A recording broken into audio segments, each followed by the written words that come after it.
Tammy Snider. She is a psychiatric social worker at the University of Chicago Hospital. A Hibakusha, a survivor of the atomic bombing of Hiroshima. She has written a memoir recounting the moment. One sunny day. I've been noticing that people just don't think about Hiroshima very much anymore. If they could mark August 6 on their calendar each year just to be aware and remember Hiroshima and what it meant to the human race. It has to do with the whole question of death. August 6, 1945 was a beautiful day. And it was a happiest day for me because I had just persuaded my parents to bring me back the day before, to be with them, to be home in Hiroshima. I had been evacuated to a remote village. We think of evacuation of the British children, but we hardly think of Japanese children being evacuated. We're both small islands. My grandfather, who had passed away a couple of years prior to that time, was an industrialist and had a large estate. We lived on this estate, our family and my father's elder brother's family, surrounded with beautiful, beautiful gardens, 1 mile away from the center of town. So there was this dire contrast of the happy, peaceful, unsuspecting, lovely morning suddenly turning into entire destruction of all that was there for me. The fire, the burning, the crushing. On that day, my mother had to go off to take care of business in the center of town. My cousin, who was like my brother, was also in the center of town. My father was away at the harbor of Hiroshima, so he was a few miles away from the center. I was in my room. First, there was a warning that a few planes were on their way, and then a broadcast said, "Emergency is off. You can go back to work," or whatever you were doing. So the people who were outdoors, a lot of them even took their shirts off. It was a sunny day, a beautiful blue sky day. I was 10, going on 11. I had just come home the night before, so I was catching up on reading that my cousin gave me, which had something to do with a samurai duel, a boy's book. Then I had a little stomach trouble. My mother left me a little porridge to have. There was this simultaneous flash preceding the humongous sound of explosion, the kind of intensity that I had never heard before or heard since. And then there was the breaking down with the force of the wind and the shaking of the earth and the house breaking up, and then being covered with debris. The thing lasted for, I thought, an unending, infinite length of time. It was pitch dark, and I was just getting hit with all kinds of objects falling down on me. Even as a child, it was the very first time in this midst of abyss, I said to myself, "I'm going to die." When I said that, something very quiet came through, and I wasn't completely falling apart. That was sort of curious to remember. It didn't end, the thermal wind and the force. It just went on, and I thought it would never end. The words coming into my mind saying, "So this is dying in a war. I'm going to die." I was the one who was most surprised when it all ended finally. Everything became still. I found myself still alive and living and breathing. Yeah. It took some great effort to get out because I couldn't really move. Somehow, after I managed to get out, I saw the total changed scenery outside. First, I thought there should be a great big crater in the middle of my grandfather's garden because I thought it was a direct hit by a huge bomb of some kind. There was no crater. So I stepped outside. Our house was raised up like a castle. So I stepped down to find people who were injured, and the houses had collapsed and everything. Everything inside was just rubble. The first people I saw were two women, and they were on the ground. Their clothes were blood-stained, and they were asking for help. There were others in the house, trying to get out. They were covered with soot and hair all messed up, and later on I started to see en masse people who were hurt and burned. I think we were all in a state of shock. All of us were raised in a culture that valued perseverance, not calling out with one's discomfort. That was frowned upon. So you persevere. And virtue is to try to cope with whatever comes along. You're not supposed to cry out with pain. Some people who just couldn't help it would say something. But for the most part, people were very silent. They were whispering, like people who couldn't breathe. People who needed to be helped out. Please help me. And that's much more painful to remember because you know they were in dire agony. I think my sensation was sort of like a frozen statue. I knew we were at war and that this was part of the destruction of the war, but I didn't know what happened. I kept on hearing explosions. I think ammunition was exploding at the military base. Every 30 seconds. The whole city kind of smoking up and people coming out in this horrible condition. So all I did was try to follow my mother's instruction. My mother, who was afraid that incendiary bombs would surround us. She always taught me, get away and go to the river. The River Ota had 7 branches, so there were plenty of rivers around. I tried to get to the river. People were already trying to jump into the water and drowning because they were just burnt to death practically. But they were still alive and trying to relieve the pain of their burns. I had no idea where my mother was, and had I known, I probably wouldn't be here talking to you because I would have gone where she was. Absolutely nothing would have prevented me. As it turned out, she was crushed and burnt to death under a house near the center. I would have died with her. I really would have stayed there. I wouldn't have left her. There was no way I could find her because I didn't know where she was. After that very day, all of us went back looking for our kin. Most of us didn't know where they were, so we had to go to rescue stations. A lot of these were just people lying on the ground, dirt, or floor of a chapel or one of the temples.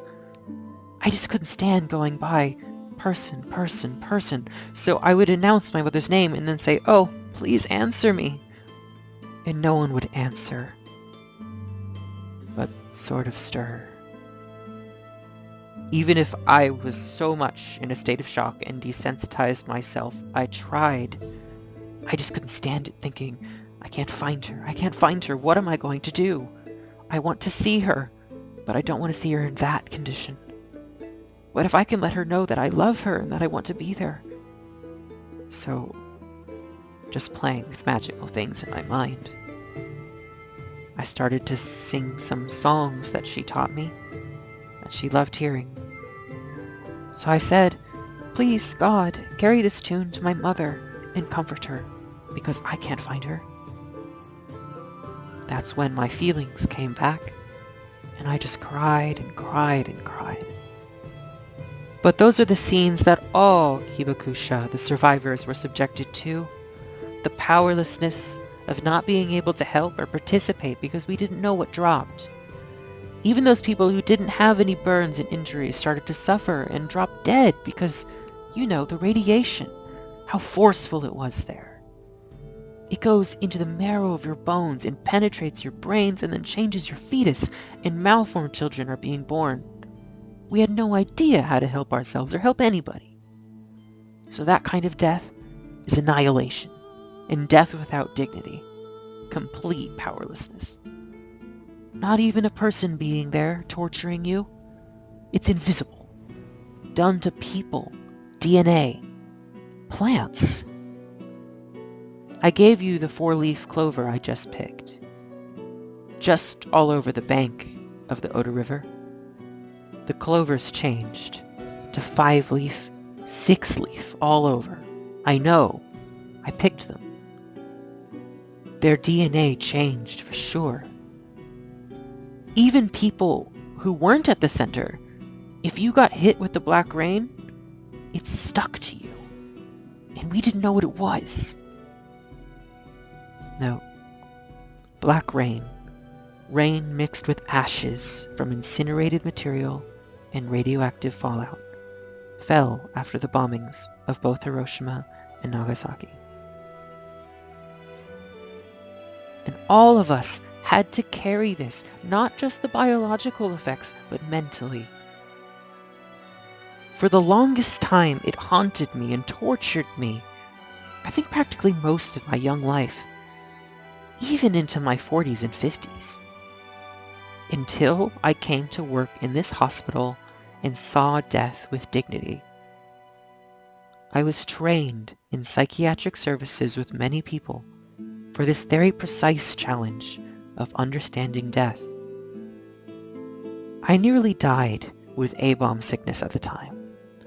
I ran the highest kind of fever for days, and I was delirious. I was out of commission for months. How did I recover? It was very slow. The peak time, when I was worst off, I wasn't expected to live. My father's younger sister came with a few live snapping turtles because she believed a living turtle saves a person's life. And my father and she struggled to sever the heads of the turtles with a decanter underneath it to catch the dripping blood. They made me drink it. Afterwards they made soups from it and they made me eat them. Probably the proteins from it were very helpful because most of us were starving. My fever started to go down. I didn't go to school the year after that. My best friend, who was evacuated in the same class and also came back with me on the 5th of August, she was crushed to death. We were from the same village, same temple. My brother cousin, his body melted. He was burned to death. He was alive for several hours, and somebody who saw him told us that all his clothes, including his outer skin, were gone, burned, scorched. He had lead bindings over his pants. Parts of that still remained, but everything else was burned. Something in my gut, especially when I think about my mother and my cousin, how they met their end. Something happens. It's a terror and it's a grief combined. And all of us who were there and who survived carry the imagery of it, the guilt. Grief is that you lost them, and another grief is that you weren't there. You were powerless. You didn't understand what was happening. You were not warned. You weren't prepared. So, if you love your mom, or if you love your brother, you wish that you could have done something. And even if you couldn't do it, you wish you could have been there to tell them, I love you. I'm sorry we can't do anything about your pain, but I am here. We couldn't even give aspirin. We didn't even have aspirin, so what am I talking about? We couldn't even give water. In Japanese ritual, when a person is near death, we always moisten the lips with cotton or something. Those burned people were begging for water. We couldn't give any water. People said, if you give water, they'll die, so don't give it to them. You survived, but they didn't. People went around saying, oh, so-and-so died, and so-and-so died. And then my grandmother was there. Hey, you make it look like all the people who died were good, but those of us who survived aren't. And there was something to that, because we didn't feel good about having survived. My uncle developed some kind of a swelling at the place where he had a gashing open caused by glass. He was under my grandfather's factories that crushed him. It turned into brain cancer and he died. The aunt who wasn't there, but brought me the turtle that helped me to survive, she was so close to him and she died of grief.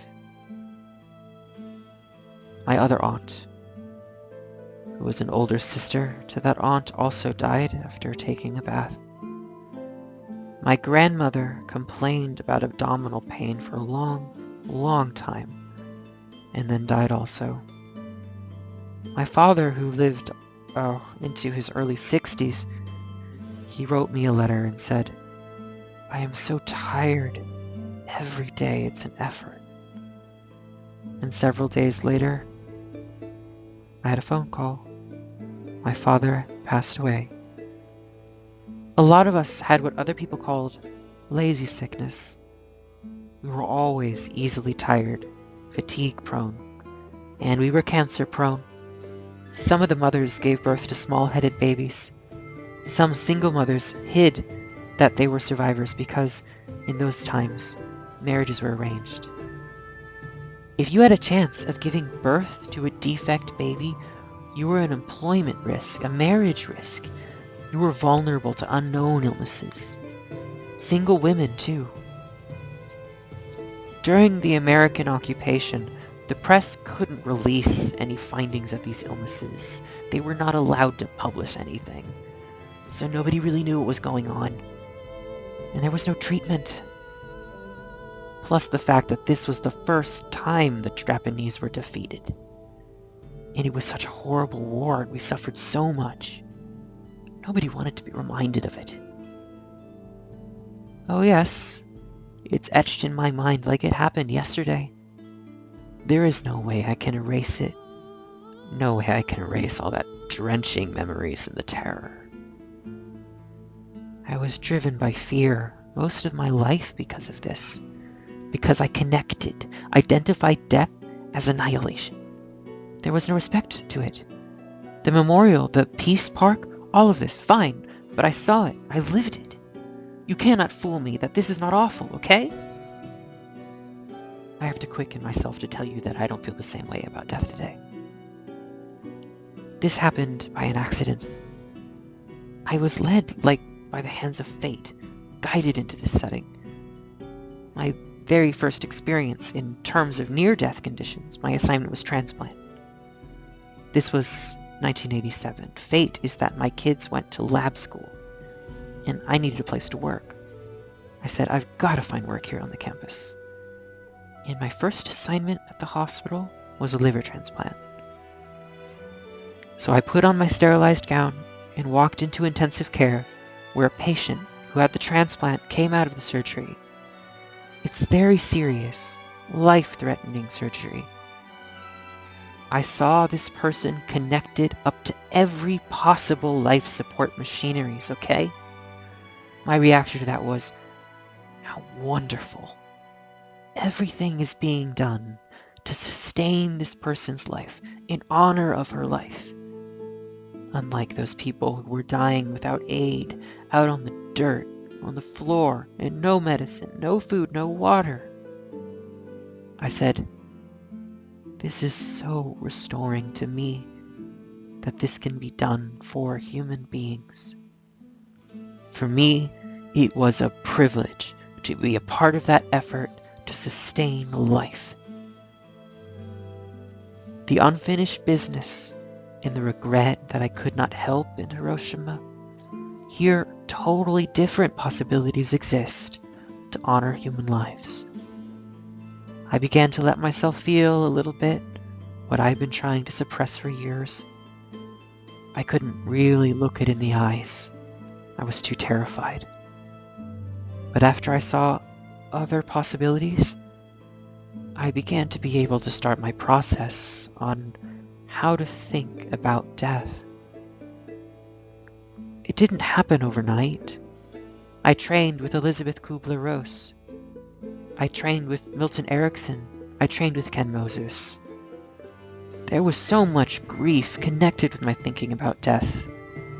I was able to bring up the dreams that were shattered, questions unanswered because my mother died so suddenly, and to express really, truly, and fully what had been on my mind for years and years.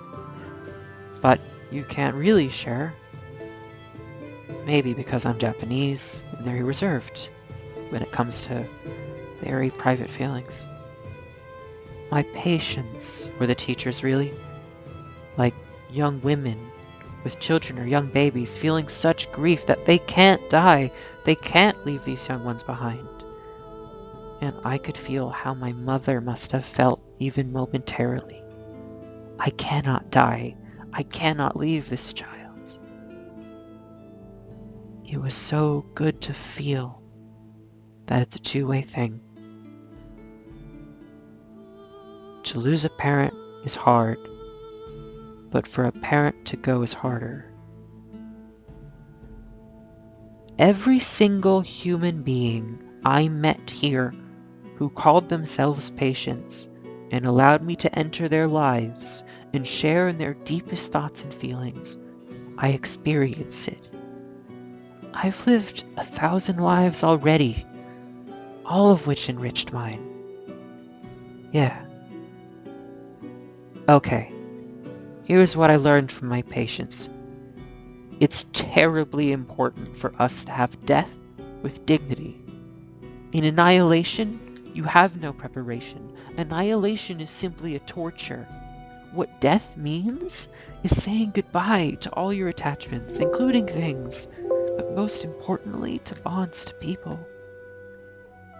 For the person who's left, it's saying goodbye to that person, but the person who's going, it's everything. It's global, saying goodbye to all that. I love the music of Hebrew chorus in Nabucco, The Prisoners. I just loved it the first time I heard it. And then when I understood the stanzas, what they were saying, longing for their homeland, I felt so much in common with them, because I had that feeling deep in my head. And I said, I understand that feeling. I long for my homeland too. But when I really settled down in my mind and thought about it, it's not the Hiroshima of today. The way it's rebuilt is a sprawling megalopolis. I'm longing for my grandfather's garden. I'm longing for my own home. I'm longing for the home where my mother was. I'm longing for something that doesn't exist in a biological sense any longer. Death is going home. In our conscious memory, we remember how we came down through a birth canal and came out. The tape recorder of conscious memory doesn't start until later years, but your cells probably have memories. So I'm going back to the home there, even beyond conscious memory. So I think of death as being retired from this dimension, but moving on and being transformed. When I was sitting by the riverbank in my teens, so brought down and distraught and confused, that's how I gathered all these malformed closers. Sunset would come, and the river is full tide. The colors are reflected on the water that's almost still. Then when it begins to recede, and it's like with the wind, dancing colors of tranquility. For the fleeting moment, even those worst times, there was a quietness that was heaven. You bring me heaven when you understand what I'm trying to say. Being able to communicate, that's heaven. Being able to share feelings, that's heaven. When I speak of my home, it's closely tied to death. I took my young adult children back to Hiroshima to visit, and took them to the markers of my life. Every time I went back, I used to be so depressed, feel so upset. This time, it was a different kind of experience. And I never really entered the Peace Museum because I didn't want any real things reminding me. But I needed my children to go in to see, so I took something. I saw something I had never seen before. It was a life-size screen across the center rotunda area with a black and white picture of the Enola Gay, a millisecond movie coming towards us before the bomb was dropped. And I just unthinkingly put my hands out trying to stop it. Then I remembered how innocent and how well we were, even though we were starving. And then I started to cry. I started to just cry until I was choking. I couldn't stop. Oh, please stop. Please stop. And yet I knew that it couldn't stop. It kept on going. And then it occurred to me. In a way, it's still up there. As long as we believe in waging wars with the possibility of using of nuclear weapons at some point. Because in all of mankind's history, we've never possessed something that was not used. So that's when I found that until my last breath I draw, I must address the consequences of Hiroshima, because it was the very first time an atom weapon was used upon the human race. And that was a part of the family of man that it was used upon. And it was part of the family of man that used it. So, please, remember August 6th and mark it down as the day of Hiroshima. And know that death and life are so tied together and so precious. And with life you can love, you can be loved. You can respect, you can honor, you can speak, you can sing, and you can celebrate until your last breath. Not the hideous life and the hideous death that the Hibakusha had to bear.